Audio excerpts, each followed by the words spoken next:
একটা জীবন্ত বকরি যার পায়ের দিক থেকে চামড়াটা টেনে টেনে মাথার দিক থেকে বের করলে, পায়ের দিক থেকে চামড়া টেনে বের করে চামড়াটা টেনে টেনে মাথার দিক থেকে বের করলে বকরিটার যে কষ্ট হবে, জিন্দা অবস্থায়, মুর্দা অবস্থায় না, জীবিত বকরিকে চামড়া টেনে বের করলে যে কষ্ট হয়, মালাকুল মউতের চেহারা যখন মানুষ দেখে তার চেয়ে আরো বড় কষ্ট হয়। হাদিসের কিতাবের মধ্যে এইভাবে 11টা কষ্টের কথা বলা হয়েছে। মালাকুল মউতের চেহারা দেখলে যে কষ্ট হবে, এই কষ্টের আলোচনা করা হয়েছে। হুজুর পাক ফরমান, মানুষ এই কষ্টের মুখোমুখি হইতে হবে।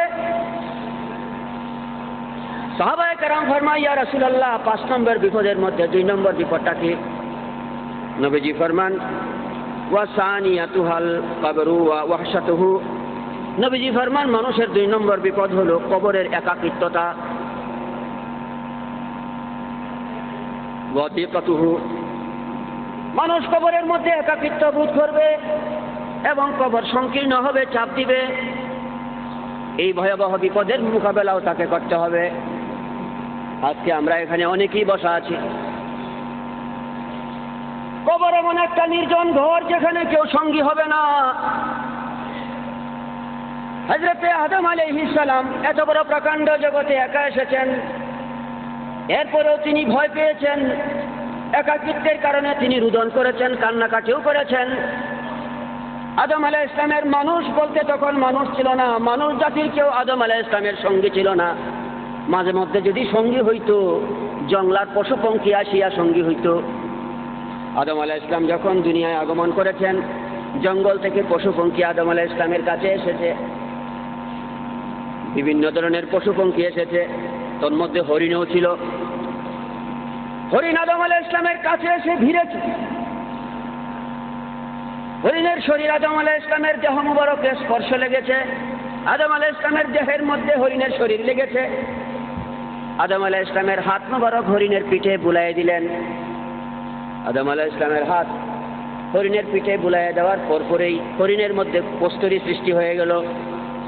তখন থেকে কস্তুরীর জন্ম।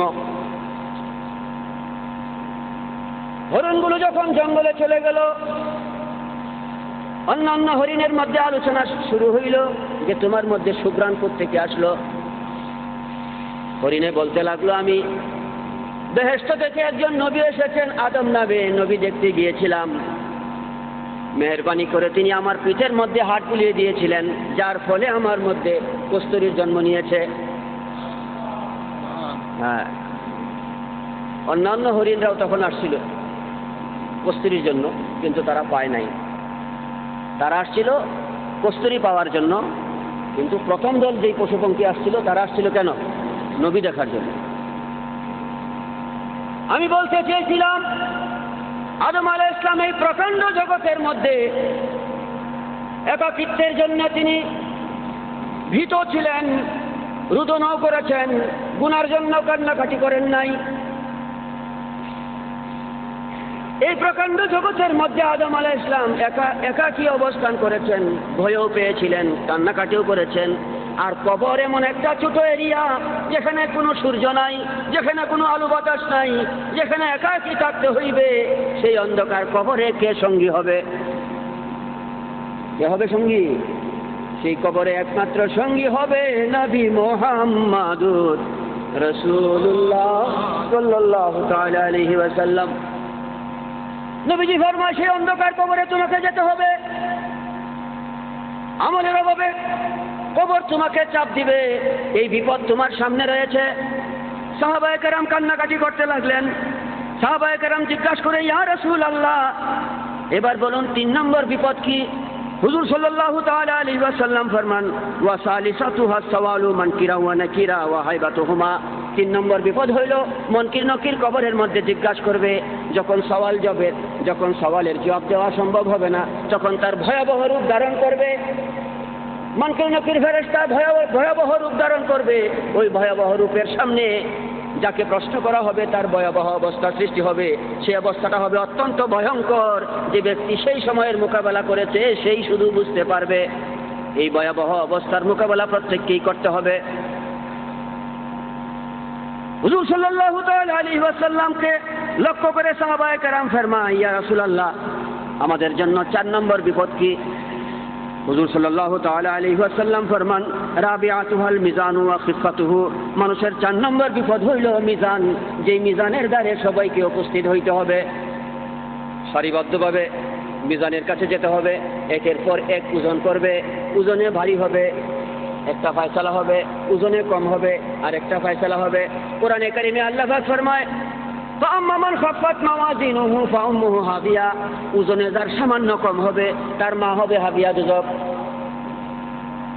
যখন আমরা সারিবদ্ধ হয়ে দাঁড়াবো, আমাদের চোখের সামনে দেখা যাবে ওজনে কম হয়েছে, জাহান্নামে যাচ্ছে। প্রত্যেক ইমানদারকে নবী কামলিওয়ালার শান প্রকাশ করার জন্য ইমানদারকেও আল্লাহর হাবিব সাল্লাল্লাহু তাআলা আলাইহি ওয়াসাল্লাম বেহেশত দান করবেন। কিন্তু ওজনে কেউ বেহেশতি হবে, কেউ দুজকি হবে, ওজনে কম হবে, বেশি হবে। এই ভয়াবহ অবস্থাটার মোকাবেলা সবাই কি করতে হবে? হুজুর পাক ফরমায়, এই ভয়াবহ অবস্থার সম্মুখীন সবাই কি হইতে হবে?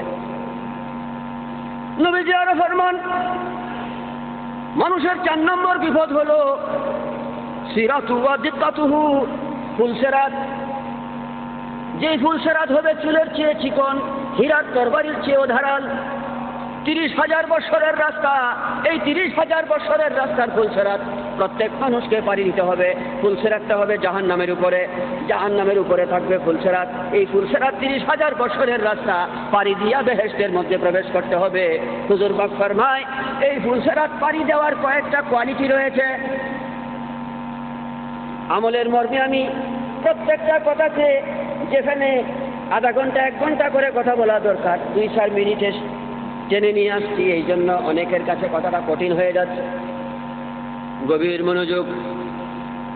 এই ফুলসেরাতের মধ্যে আমি আমলের গুরুত্বটা দেখাচ্ছি। হাদিসের কিতাবে আছে, প্রত্যেক মানুষ হামাগুড়ি দিয়ে ফুলসেরাত পার হবে। প্রত্যেক মানুষ চোখের পলকের মধ্যে ফুলসেরাত পার হবে। প্রত্যেক মানুষ ঘোড়ার দৌড়ের মতো সেরাত পার হবে। প্রত্যেক মানুষ সাধারণ দৌড়ের মতো ফুলসেরাত পার হবে। এই ফুলসেরাত পাড়ি দেওয়ার বিভিন্ন দৌড়ের বিভিন্ন গতি রয়েছে। কেউ হামাগুড়ি দিয়া পাড়ি দিবে, কেউ দৌড় দিয়া পাড়ি দিবে, কেউ ঘোড়ার গতিতে পাড়ি দিবে, কেউ বিদ্যুতের গতিতে পাড়ি দিবে, কেউ চোখের পলকে পাড়ি দিবে। 30,000 বছরের রাস্তা। এই বেশ কমটা কেন? এই বেশ কমটা কেন? আসুন, আমল হবে আপনি আমার ফুলসেরাত পার হওয়ার বড় সহায়ক।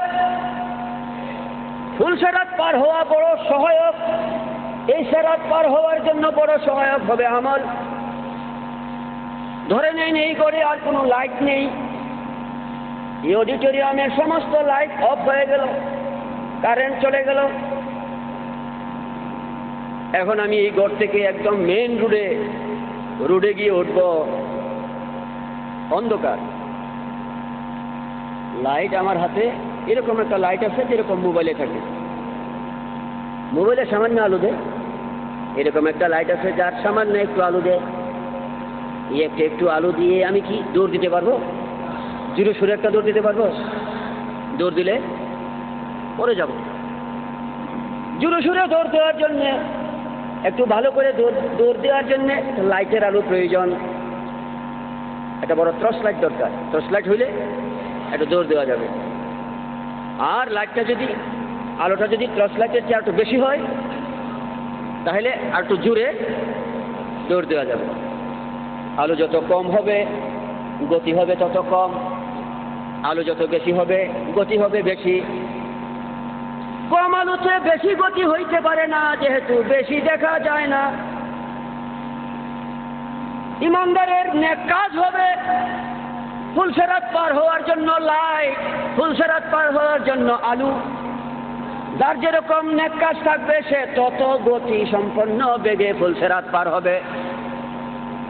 এই জন্য হুজুর সাল্লাল্লাহু তাআলা আলাইহি ওয়াসাল্লাম এই মর্মে ফরমায়, হে আমার সাহাবীরা, তোমাদের এই 5টা বিপদ রয়েছে, এই 5টা বিপদ থেকে তোমরা মুক্তি লাভ করতে পারবে যদি 5টা কাজ তোমরা করো। সাহাবায়ে কেরাম ফরমায়, ইয়া রাসূলুল্লাহ, সেই 5টা কাজ কি? হুজুর সাল্লাল্লাহু তাআলা আলাইহি ওয়াসাল্লাম ফরমান মান সাল্লা সালাতাল ফজর হানা আলাইহিল মাউতু ওয়া গুসাতুহু। নবীজি ফরমান যে ব্যক্তি ফজরের নামাজ পড়বে ওই ব্যক্তির জন্য মৃত্যু এবং মৃত্যুর যন্ত্রণাকে সহজ করে দেওয়া হবে, তার জন্য মৃত্যুর যন্ত্রণা হবে না। মৃত্যুর যন্ত্রণা থেকে বাঁচার জন্য ফজরের নামাজ পড়া দরকার আছে কিনা? কারা পড়বে ফজরের নামাজ? যারা ঈমানদার। কারা পড়বে? যারা ঈমানদার। হুজুর পাক ফরমান মান সাল্লা সালাতাল ইশা হানা আলাইহি সিরাতা ওয়া দিক্কাতাহু। যে ব্যক্তি জোহরের নামাজ পড়বে, যে ব্যক্তি ঈশার নামাজ পড়বে ওই ব্যক্তির জন্য ফুলসেরাত এবং ফুলসেরাতের 30,000 বছরের রাস্তা মুহূর্তের মধ্যে সে অতিক্রম করে ফেলবে। হুজুর সাল্লাল্লাহু তাআলা আলাইহি ওয়াসাল্লাম আরো ফরমান যে ব্যক্তি জোহরের নামাজ পড়বে ওই ব্যক্তির কবর তার জন্য সংকীর্ণ হবে না, কবর তাকে চাপ দিবে না। হুজুর সাল্লাল্লাহু তাআলা আলাইহি ওয়াসাল্লাম আরো ফরমান মান সাল্লা সালাতাল আসর হানা আলাইহি সাওয়ালা মুনকিরা ওয়া নাকির ওয়া হাইবাতুহুমা। যে ব্যক্তি আসরের নামাজ পড়বে ওই ব্যক্তির জন্য মুনকির নকির তার রূপকে ভয়াবহ অবস্থায় পরিণত করবে না। কবরের মধ্যে মুনকির নকিরের ভয়ে সে ভীত সন্ত্রস্ত হবে না। হুজুর সাল্লাল্লাহু তাআলা আলাইহি ওয়াসাল্লাম আরো ফরমান যে ব্যক্তি মান সাল্লা সালাতাল মাগরিবে হানা আলাইহিল মিজান ওয়া খিফাতাহু। যে ব্যক্তি মাগরিবের নামাজ পড়বে তার জন্য মিজান যে লটকানো হবে তার জন্য সেই মিজান ওজনে হালকা হয়ে যাবে না। যার মিজান ওজনে হালকা হবে না তার সম্পর্কে আল্লাহ পাক ফরমান ওয়া আম্মা মান খাফফাত মাওয়াজিনুহু ফাউম্মুহু হাবিয়া ফা আম্মা মান সাকুলাত মাওয়াজিনুহু ফাহুয়া ফি ইশাতির রাদিয়া। যার মিজান ওজনে কম হবে না বরং ভারী হবে সে বেহেশতি হয়ে যাবে। আর যার ওজন কম হবে মিজান হালকা হয়ে যাবে সে দুজকি হবে। হুজুর সাল্লাল্লাহু তাআলা আলাইহি ওয়াসাল্লাম ফরমান মিজান যদি ওজনে ভারী পাইতে চায় তো মাগরিবের নামাজ পড়তে হবে। আল্লাহ তাবারাকা ওয়া তাআলা কোরআনে কারীমে ফরমান ঈমানদার ব্যক্তি 5 ওয়াক্ত নামাজ সহ যখন নেক কাজ করবে শুধু ফুলসেরাতেই পারি হবে না, কবরের আযাব থেকেই মুক্তি লাভ করবে না। আল্লাহ পাক ফরমান আল্লাযিনা আমানু ওয়া কানু ইয়াত্তাকুন। যে ব্যক্তি ঈমান আনিয়া এই সমস্ত নেক কাজ করবে সে ব্যক্তি আমার ওলি হইয়া যাবে। লা খাউফুন আলাইহিম ওয়া লা হুম ইয়াহজানুন। কবরের ভয় থাকবে না, সাত দুজকের কোনো দুশ্চিন্তা থাকবে না, বরং সে আমার ওলি হইয়া যাবে। এই ফুলসেরাত সম্পর্কে হুজুর সাল্লাল্লাহু তাআলা আলাইহি ওয়াসাল্লাম একটা হাদিস ফরমান عن ابي هريره رضي الله تعالى عنه قال لي رسول الله صلى الله تعالى عليه وسلم علم الناس سنتي وان كرهوا ذلك وان احببت ان لا تقوف على الصراط طرفة عين حتى تدخل الجنة فلا تحدثوا في دين الله برائك।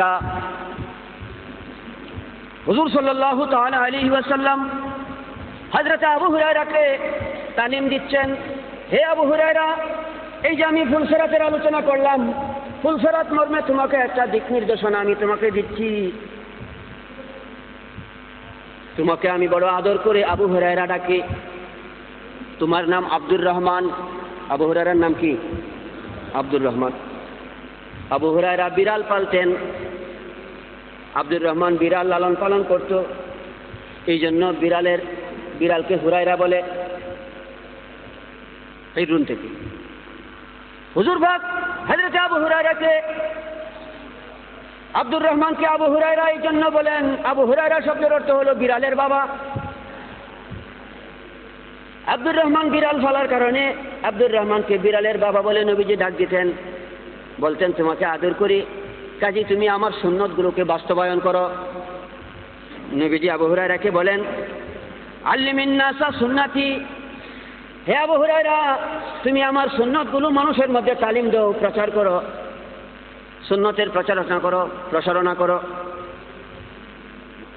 ওয়াইন কারিহু যালিকা, তুমি আমার সুন্নতগুলোকে বাস্তবায়ন করতে গিয়ে মানুষ তোমাকে নিন্দা করবে, মন্দ বলবে। কারিহু শব্দের অর্থ কি?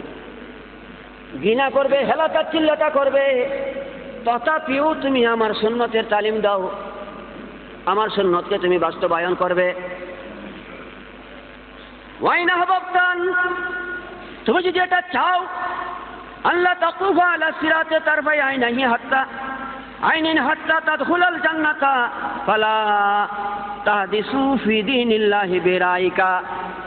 তুমি যদি এই ফুল সেরাত, এই 30,000 বছরের রাস্তা, এই সেরাতটা এক ফলকের মধ্যে পার হইতে চাও, তাহলে আমার সুন্নতকে বাস্তবায়ন করতে গিয়ে, আমার সুন্নত মানুষের মধ্যে প্রতিষ্ঠা করতে গিয়ে তোমার কোনো ব্যক্তিগত মতামত আমার এই ধর্মের মধ্যে ঢুকাইয়া দিও না। হুজুর ফরমায়, এই ধর্মের মধ্যে সুন্নত প্রতিষ্ঠা করতে গিয়ে, সুন্নতকে বাস্তবায়ন করতে গিয়ে যদি কোনো নতুন কথা তোমরা এই ধর্মের মধ্যে ঢুকাইয়া দাও, তাহলে ফুল সেরাতের পারে তোমাকে অপেক্ষা করতে হবে। মুহূর্তের মধ্যে বেহেশত পাড়ি দিতে পারবে, মুহূর্তের মধ্যে ফুল সেরাত পাড়ি দিতে পারবে না। আমাদের এই আলোচনার আসল কালাম হলো হুজুর সাল্লাল্লাহু তাআলা আলাইহি ওয়া আলিহি ওয়াসাল্লামকে সর্বগুণে মানার নাম ঈমান। তিনিকে মানিয়া যারা নেক কাজ করবে, নামাজ পড়বে, উপযুক্ত হইলে হজ যাকাত আদায় করবে, আল্লাহ তাবারাকা ওয়া তাআলা ফরমায় সে আমার ওলি হয়ে যাবে, ওলি হয়ে জিন্দেগি করবে, ওলি হয়ে ইন্তেকাল করবে, কবর তার বেহেশতের বাগান হয়ে যাবে। আসুন যিনি আসলে ঈমান রুহে কুরআন মজদিন, उस नबी पर कह रहे हूँ कर सलातो सलाम पढ़ो मुमीन या नबी।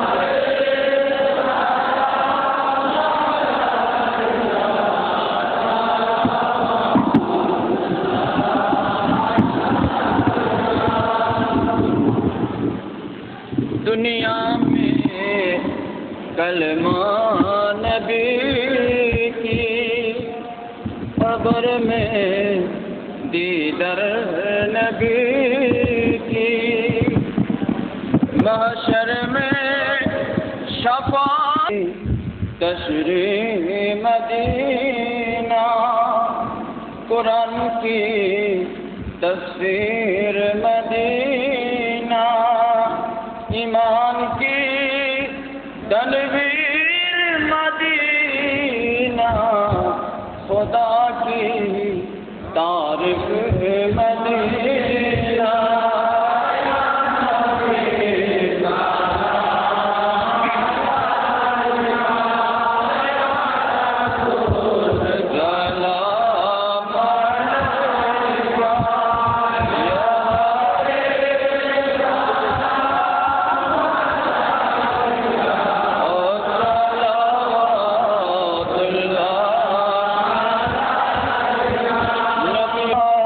फरिश्तों के नबी हो आका, कुल कायनात की नबी हो आका, या नबी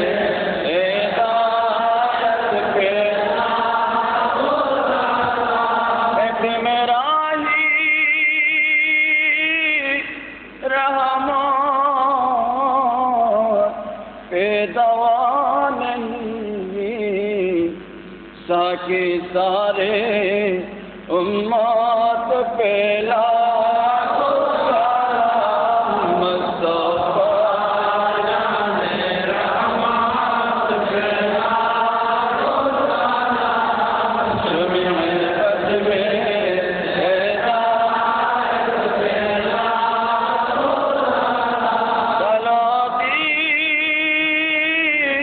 क़ल्ब में अजमते मुस्तफा, एक मौते आला हज़रात के लाखो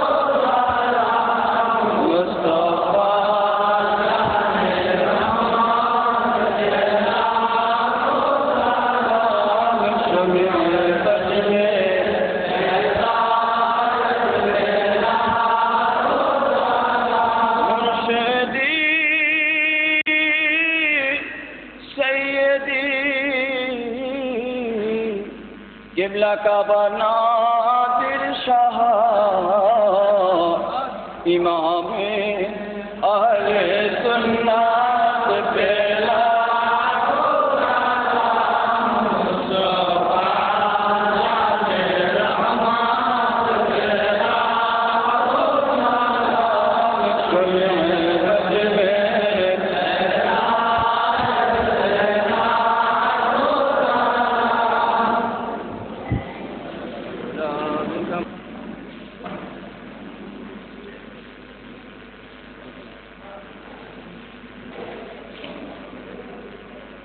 সাদা টুপি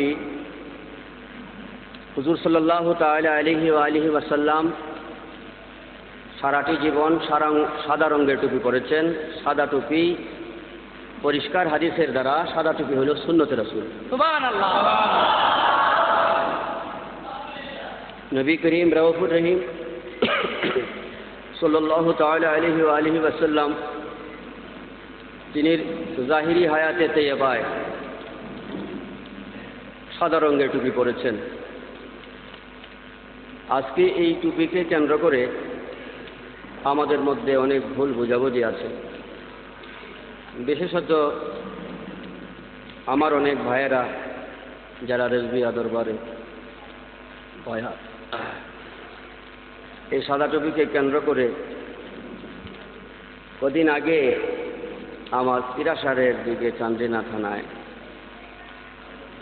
একটা প্রোগ্রাম ছিল। ওখানে সাদা টুপিটাকে কেন্দ্র করে প্রোগ্রামটার মধ্যে একটা এলোমেলো পরিবেশ সৃষ্টি হয়ে গেল। এই প্রোগ্রামে তো কাদিয়ানিরা এসে সমস্যা করে নাই, কোনো হিন্দু ভদ্রলোকও সমস্যা করে নাই, আমার ভাইয়েরাই এই সমস্যাগুলো করছে। এটি বড় দুঃখ। আমার পিতা তো এরকম কখনো বলেন নাই, আমার পিতা এরকম আপনাদের কারো কাছে এরকম বলেন নাই যে সাদা টুপি হারাম, সাদা টুপি নাজায়েজ। বরং তিনি সারাটা জীবনেই বলে গেছেন যে তোমরা সুন্নতের উপর কায়েম থাকবে, নবীজির গোলামি করবে, নবীজির অনুসরণ করবে। এই কথা বলে যান নাই? আমি সাদা টুপির দলিল আব্বাজান কাবলার কাছে আমি উপস্থাপন করেছি, নিয়ে গিয়েছি, দরবারেও নিয়ে গিয়েছি, কিতাব নিয়ে গিয়েছি। আব্বা বলছেন যে হ্যাঁ এটা সুন্নত, তুমি পড়ো। এই গোড়ামারা খানকাতেও বিআরটিএস বোর্ডের বেশ 10-12 জন নেতৃবৃন্দ ছিলেন। ইনুস ভাই ছিলেন, এখানে কেউ আছেন, গোড়ামারার ওয়াদুদ ছিল, এরপরে শাহজালাল মাসুক খান ছিল, শাহজালাল সাহেব ছিলেন। এইভাবে 10-12 জনের সমন্বয়ে আব্বার কাছে আমি গিয়েছিলাম কিতাব নিয়ে। ওখানেও তিনি বলছেন যে হ্যাঁ এটা করো, এটা সুন্নত। আপনাদেরকে যেটা হাদিসে আছে এটা তো আব্বাজান কিবলা অস্বীকার করতে পারেন না, করবেনও না, করেনও না। বরং সারা জনমই বলে আসছেন যে তোমরা সুন্নতের উপর কায়েম থাকো, দয়াল নবীজির গোলামি করো। আজকে আমরা কার পরামর্শে এই একটা সুন্নত পালন করতে গিয়ে, সাদা টুপি নবীজির সুন্নত, এই সুন্নতটা পরিধান করার কারণে, এই সুন্নতটা আমল করার কারণে কার পরামর্শে আপনারা আমাকে দোষী করছেন, আমার প্রোগ্রামে বাধা দিচ্ছেন? এই পরামর্শ তো কখনোই আব্বাজান কিবলা আপনাদেরকে দিতে পারেন না, দেনও নাই, দিবেনও না। কারণ সারাটি জনম তিনি সুন্নতের উপর আলোচনা করে গেছেন, তিনি সুন্নত বাস্তবায়নের কথা বলে গেছেন। এই কুচক্র মহলটাকে আপনারা চিহ্নিত করুন, সেখান থেকে আপনি নিজে বাঁচুন, অন্যকে বাঁচান। কারণ এমন তো নয় যে আমি গরু চুরি করে ফেলেছি, আমি সাদা টুপি মাথায় দিয়ে কি গরু চুরি হয়ে গেছে না ডাকাতি হয়ে গেছে? এটা যদি কোনো কোরআন সুন্নাহ দিয়ে, কোরআন হাদিসের দ্বারা সাদা টুপি মাথায় দেওয়া যদি কোনো অপরাধ না হইল, তাহলে কি অপরাধে আপনারা আমাকে প্রশ্নবিদ্ধ করছেন, বিভিন্নভাবে প্রোগ্রামগুলোতে প্রতিবন্ধকতা সৃষ্টি করছেন? আমি আপনাদের খেদমতে আরজ রাখবো, অনুরোধ রাখবো যে সত্য বিষয়টা আমি বুঝি। আসলে এই সাদা টুপিকে বিভিন্নভাবে তিরস্কার করে, বিরুদ্ধাচরণ করে এবং সাদা টুপি মাথায় দেওয়ায় তাদের বিরুদ্ধাচরণ করার মাধ্যমে মূলত আব্বাকে দোষী করা হচ্ছে। এটাই বোঝানো হচ্ছে যে তিনি বলে দিয়েছেন যে সাদা টুপির উপর আক্রমণ করো।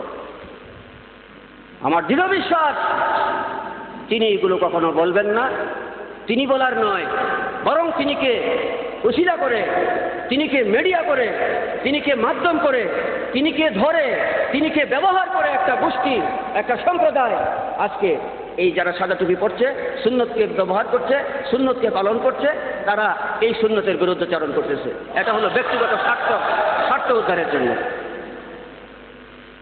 এখন আমরা যাব আসলে এই সাদা টুপিটা যে পরেছি এটা দয়াল নবীজি আসলে পড়েছেন কিনা, এটা হাদিসের কিতাবে আছে কিনা, এই মর্মে একটু আলোচনা করি।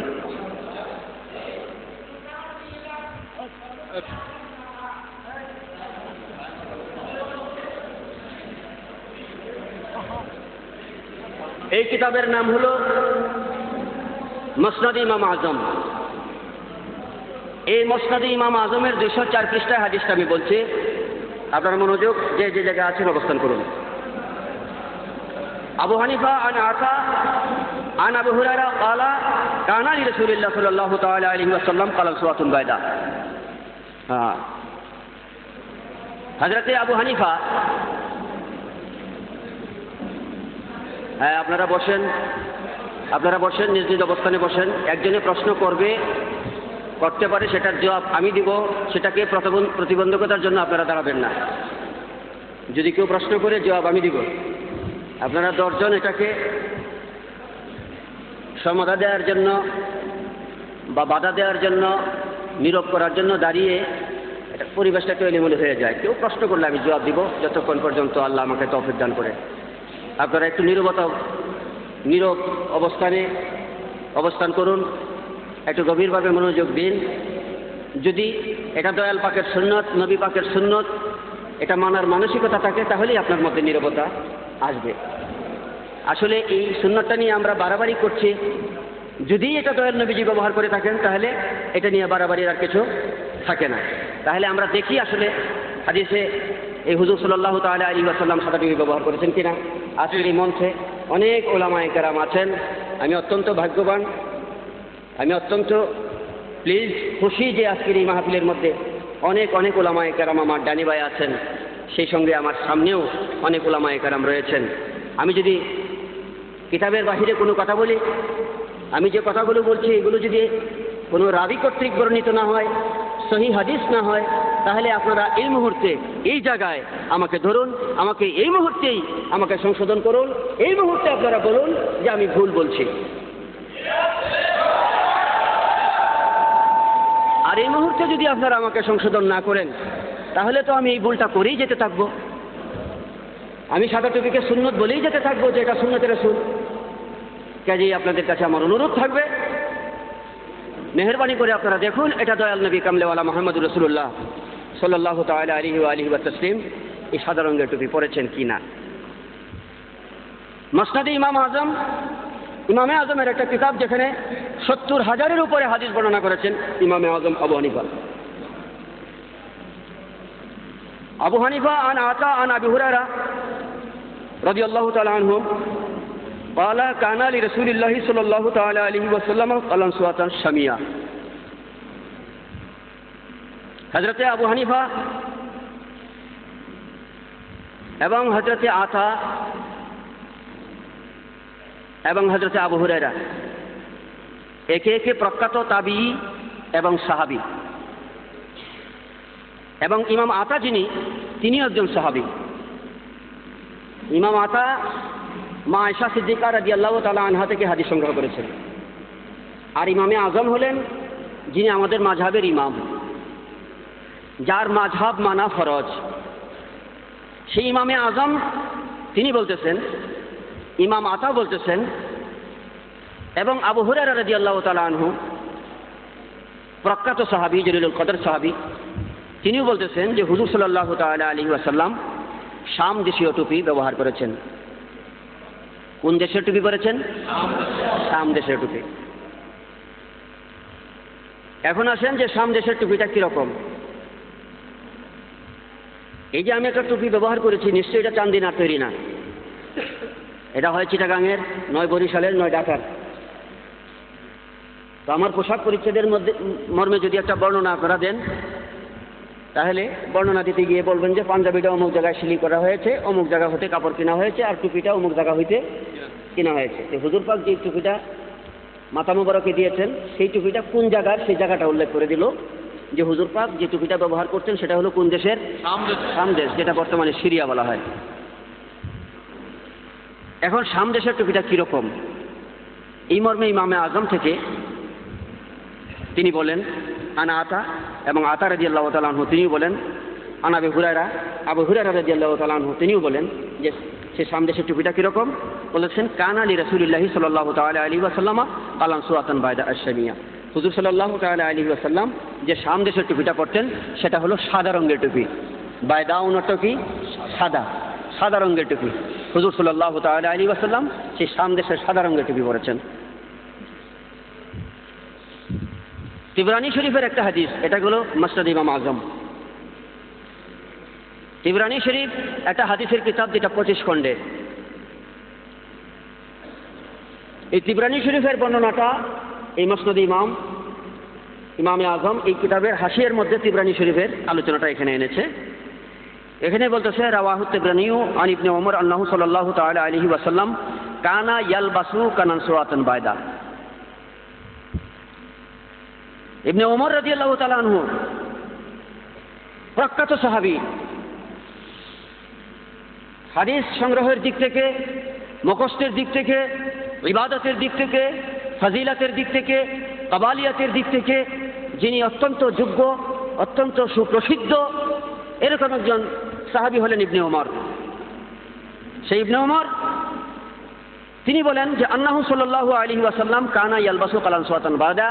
হুজুর সাল্লাল্লাহু তাআলা আলাইহি ওয়াসাল্লাম সদায় সর্বদাই সাদা রঙের টুপি ব্যবহার করেছেন। সুবহানাল্লাহ। এই মঞ্চে মাশাআল্লাহ অনেক অনেক উলামায়ে কেরাম আছেন। আপনাদের খেদমতে আমার জিজ্ঞাসা, ইয়ালবাসু মুজারের সিগা না? মুজারের আগে যখন কানা ব্যবহার হয় তখন কিসের অর্থ দান করে? ইস্তেমরারের অর্থ দান করে। ইস্তেমরার মানে সদায় সর্বদাই, দাওয়ামের অর্থ দান করে, বা ইস্তেমরার দাওয়ামের অর্থ হলো যেটা সদায় সর্বদাই চলে, যে কাজটা কন্টিনিউ করা হয়, সর্বদাই করা হয়। ইয়ালবাসু এখানে মুজারে, এর আগে কানা এসেছে। এখন হাদিসের কি অর্থ হবে?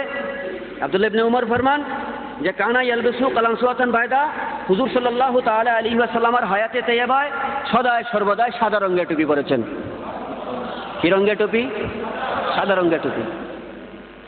যেখানে সাদা রঙের টুপি সদায় সর্বদাই পরা হয়েছে, যেহেতু ইয়ালবাসু শব্দের আগে মুজারে এসেছে, কাজেই অর্থ হবে সর্বদাই। তাহলে আমরা পরিষ্কার বুঝে নিব, বেশি ব্যাখ্যার প্রয়োজন নাই, যে নবীজি সর্বদাই যে রঙের টুপিটা ব্যবহার করেছেন সেটা কি? সাদা।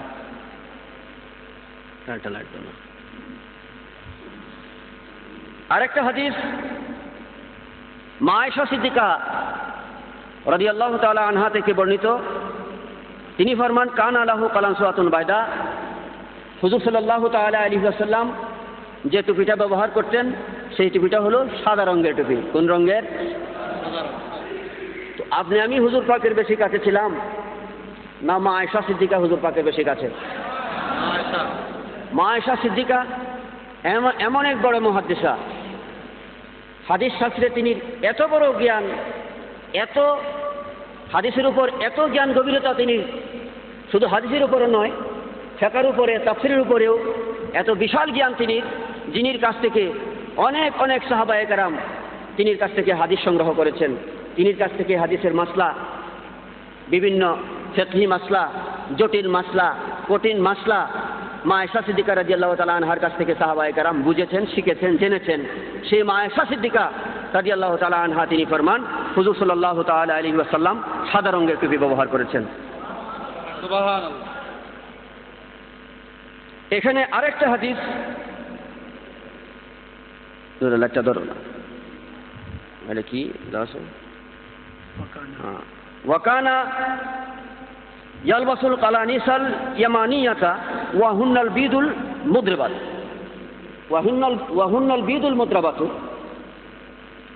এখানে এই হাদিসের মধ্যে বলা হয়েছে যে হুজুর সাল্লাল্লাহু তাআলা আলাইহি ওয়াসাল্লাম সদায় সর্বদাই সাদা রঙের টুপি পরতেন। আগে গেছে হুজুর সাল্লাল্লাহু তাআলা আলাইহি ওয়াসাল্লাম শাম দেশীয় টুপি পরতেন, সেটাও সাদা। এখানে বলা হয়েছে হুজুর সাল্লাল্লাহু তাআলা আলাইহি ওয়াসাল্লাম ইয়ামান দেশের টুপি পরতেন, এটাও কি সাদা। এখানে বলছে ইয়ামান দেশের টুপিটা হলো ওয়াহুন্নাল বিদুল মুদ্রাবাতু, ইয়ামান দেশের টুপিটা হলো সাদা রঙের কারুকার্য খচিত, সাদার মধ্যে কাজ করা। যেমন এই যে টুপিটা সাদার মধ্যে কাজ করা, এই যে টুপিটা সাদার মধ্যে কাজ করা, বা আমার মাথায় টুপিটা সাদার মধ্যে একটু একটু কাজ করা, এরকম বিদুল মুদ্রাবাত, মুদ্রাবাত শব্দের অর্থ হলো কারুকার্য খচিত। তো হুজুর সাল্লাল্লাহু তাআলা আলাইহি ওয়াসাল্লাম প্লেন সাদা রঙের টুপিও পরেছেন, কারুকার্য খচিত টুপিও হুজুর সাল্লাল্লাহু তাআলা আলাইহি ওয়া আলিহি ওয়া তাসলিম এই সাদা রঙের টুপি পরেছেন।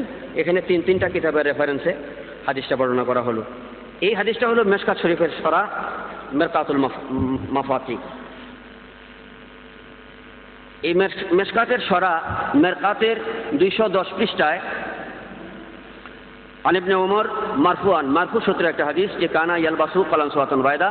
এখানেও বলা হয়েছে যে হুজুর সাল্লাল্লাহু তাআলা আলাইহি ওয়া আলিহি ওয়াসাল্লাম সদায় সর্বদাই সাদা রঙের টুপি ব্যবহার করেছেন। বাংলাদেশের সুন্নি উলামায়ে কেরাম মাওয়াহিবুল লাদুনিয়া নামে একটা কিতাবের রেফারেন্স দিয়ে থাকেন। এই মাওয়াহিবুল লাদুনিয়া কিতাবের মধ্যে হুজুর পাকের নূরের আলোচনা ব্যাপকভাবে করা হয়েছে।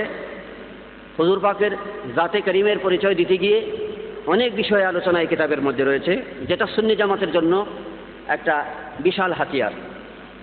যে কিতাবটার নাম আপনারা শুনেছেন, মাওয়াহিবুল লাদুনিয়া। এই কিতাবের মধ্যে মা আয়েশা সিদ্দিকা রাদিয়াল্লাহু তাআলা আনহা তিনি ফরমান যে আন্না রাসূলুল্লাহ সাল্লাল্লাহু তাআলা আলাইহি ওয়াসাল্লাম কানাত লাহু কুম্মাতুন বাইদা। হুজুর সাল্লাল্লাহু তাআলা আলাইহি ওয়াসাল্লাম সাদা রঙের গোলটুপি ব্যবহার করেছেন। বলেন সুবহানাল্লাহি ওয়া বিহামদিহি সুবহানাল্লাহিল আলিয়্যিল আযীম। এখন এটা কি কোন হাদিস সহিহ হওয়ার জন্য, যে সহিহ, যে হাদিসটা সহিহ, আমরা অনেকেই অনেক কিছু রেফারেন্স, যে এটা নবীজি পড়েছেন, ওটা নবীজি পড়েছেন, এইভাবে অনেক সময় অনেক কিছু বলে ফেলি, জুসেও বলে ফেলি, অনেক সময় গবেষণার অভাবেও বলে ফেলি। গবেষণা করি নাই, দেখাশোনা করি নাই, পর্যবেক্ষণ করি নাই, বলে ফেলছি। আমি সবার খেদমতে আমি আন্তরিকভাবে বলবো যে কোনো বিষয় হাদিস হওয়ার জন্য শর্ত হলো, হাদিস এবং হাদিসটা সহি হওয়ার জন্য, সহি হাদিস হওয়ার জন্য শর্ত হলো কমসে কম 3 জন রাবি লাগবে। 3 জন রাবি না হইলে সেটা কি হবে না, সহি হবে না। আমি যদি বলি যে হুজুর সাল্লাল্লাহু তাআলা আলাইহি ওয়াসাল্লাম ইরশাদ করেছেন যে তোমরা সকালবেলা পান্তা ভাত খাইও না, সকালবেলা পান্তা ভাত খাওয়া নিষেধ, নবী করিম সাল্লাল্লাহু তাআলা আলাইহি ওয়াসাল্লাম বলেছেন, এটা আমি বললেই এটা সহিহ হাদিস হবে না। হাদিসটা সহিহ হওয়ার জন্য শর্ত হইল, আমি যে এই কথাটা বলবো যে নবীজি পান্তা ভাত খাইতে নিষেধ করছেন, এই কথাটা বলার জন্য কমপক্ষে 3 জন রাবির উদ্ধৃতি দিতে হবে, এবং সেকা রাবি, নির্ভরযোগ্য রাবি। যদি রাবি না বলি, রাবি মানে বর্ণনা চলছে, যেহেতু এটা পড়ার কারণে আপত্তি চলছে, ভাই প্লিজ একটু মোবাইলটা একটু অফ করে দেন, এই সময়টা সম্পূর্ণ আল্লাহ রাসূলের জন্য একটু সফর্দ করে দেন। এই সময়, এই মুহূর্তে আমর বিন আওফ قال رسول الله صلى الله تعالى عليه وسلم إن الدين لا يريج إلى الحجاز। হুজুর সাল্লাল্লাহু তাআলা আলাইহি ওয়াসাল্লাম ফরমান, এই ধর্ম, এই দিন, অর্থাৎ এই দিনের, এই ধর্মের অনেক বিধিনিষেধ, এই বিধিবিধানের উপর যখন মানুষ ভুল বুঝাবুঝি, ভুল বুঝতে শুরু করবে, ধর্ম নিয়ে বাড়াবাড়ি করতে শুরু করবে, কিছু কিছু বিষয় নিয়ে যখন ফাসাদ সৃষ্টি করবে, বিভ্রান্তি সৃষ্টি করবে, ঝগড়া সৃষ্টি করবে, দাঙ্গা হাঙ্গামা, কাটাকাটি, মারামারি, রক্তারক্তি থেকে শুরু করে ভয়াবহ অবস্থার সৃষ্টি করবে, এমন একটা সময় যখন আসবে, অর্থাৎ আখির যুগ, এই সময় সম্পর্কে নবী কামলেওয়ালা মোহাম্মদুর রাসূলুল্লাহ সাল্লাল্লাহু তাআলা আলাইহি ওয়াসাল্লাম ফরমান যে লা ইয়ারিজু ইলাল হিজাজ, এই সময় এই ধর্ম হিজাজের মধ্যে অবস্থান করবে। হিজাজ হলো মক্কা মদিনার একটা এরিয়া, ওই জায়গায় এই ধর্ম চলে যাবে। কামা তারিজুল হাইয়াতু ইলাল জুহরিহি, যেরকম সাপের আওয়াজ, যেরকম মানুষের আওয়াজ শুনলে সর্প, যে সর্প বাহিরে চলাফেরা করতে থাকে, এরকম সর্প যখন মানুষের আওয়াজ শুনে, আওয়াজ শুনলে যেমন সর্প গর্তের মধ্যে প্রবেশ করে, যখন ধর্ম নিয়ে মানুষের মধ্যে বাড়াবাড়ি শুরু হবে, তখন এমন সময় এই আখির যুগে, এই ফিতনার যুগে ধর্ম মদিনার মধ্যে, মক্কা মদিনায় গিয়ে আশ্রয় গ্রহণ করবে। ওয়ালা ইয়াকিলান্না দ্বীনু মিনাল হিজাজে মা কিলাল উররিয়া মিন রাসিল জিবাল। হুজুর সাল্লাল্লাহু তাআলা আলাইহি